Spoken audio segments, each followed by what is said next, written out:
kind of funny that you can see me in the reflection of my refrigerator. But hello, welcome back. Today I will be sharing with you some ways that I keep my refrigerator and freezer somewhat organized.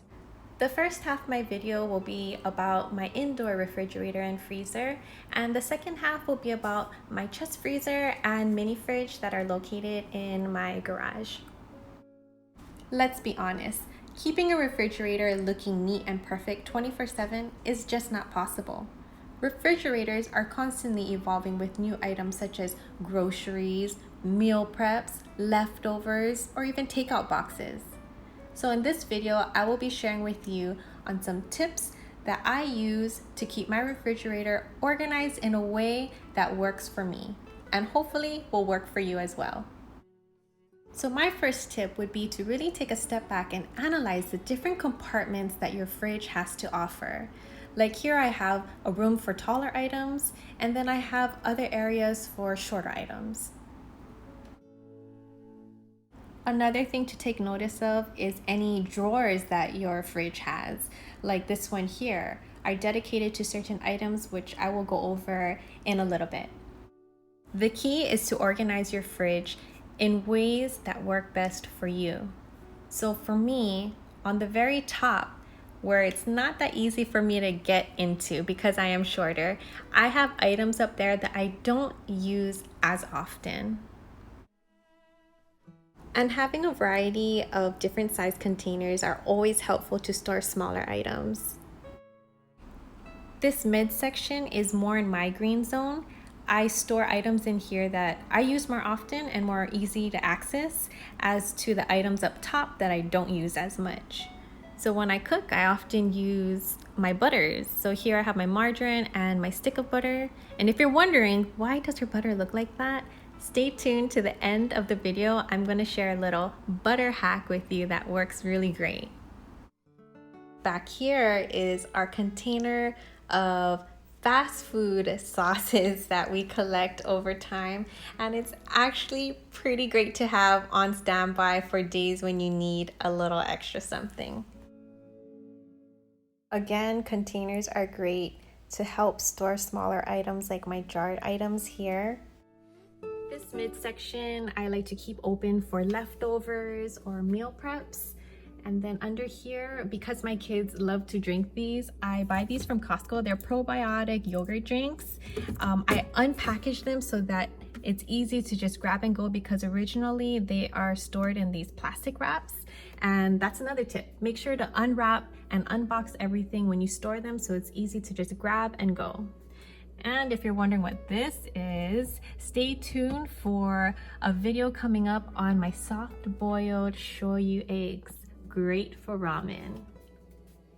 These two drawers below are for my cheeses and butters, and then I also dedicate this drawer to eggs. So I put another container inside the drawer for my raw eggs, and then we boil eggs a lot, so I have a container of boiled eggs to keep them separate. A nice feature that my fridge has is this midsection pull-out drawer, which is designed for produce. In here, I organize my fruits and vegetables. So I have like my potatoes and carrots and onions, garlic, anything that I use often for cooking, I put in this area here. And oh, green onions. Why am I showing you the green onions? Well, since you asked, I just posted a video on how to regrow your green onions. So check that video out. I'll keep that link in the description below.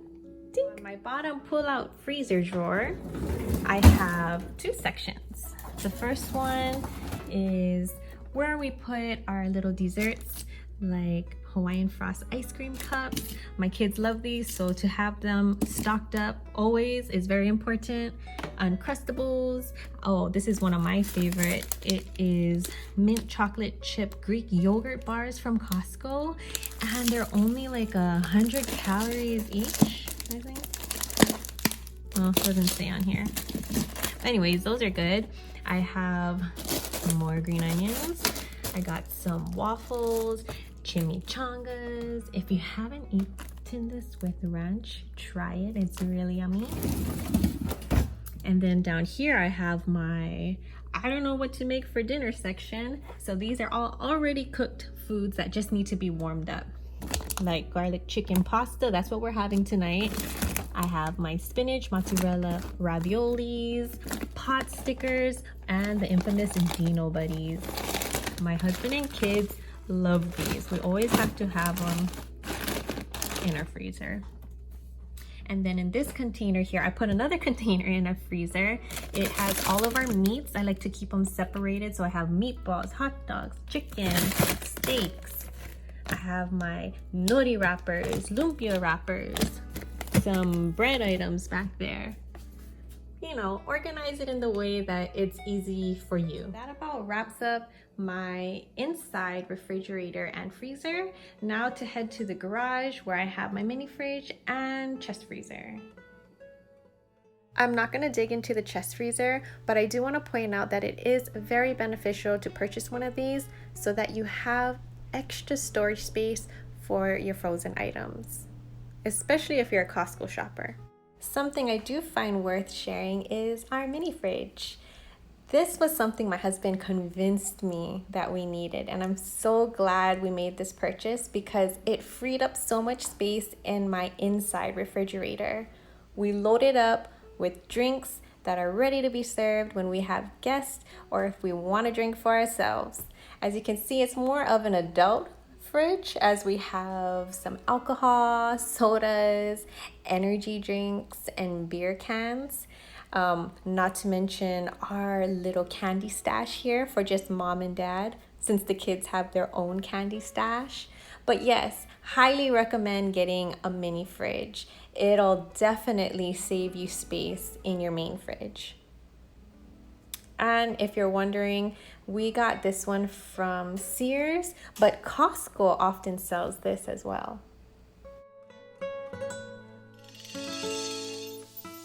I don't know if it's just me, but I find it difficult cutting into cold butter.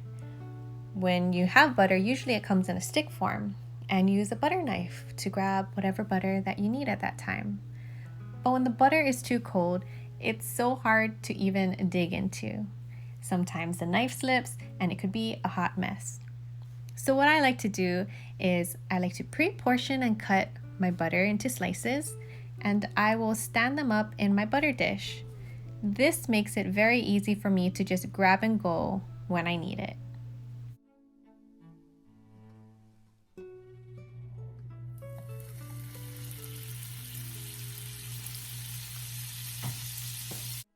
Thank you so much for watching. I hope I was able to teach you something or inspire you in some shape or form. Don't forget to come back tomorrow because I will be sharing with you on how to make soft boiled shoyu eggs. You don't want to miss it.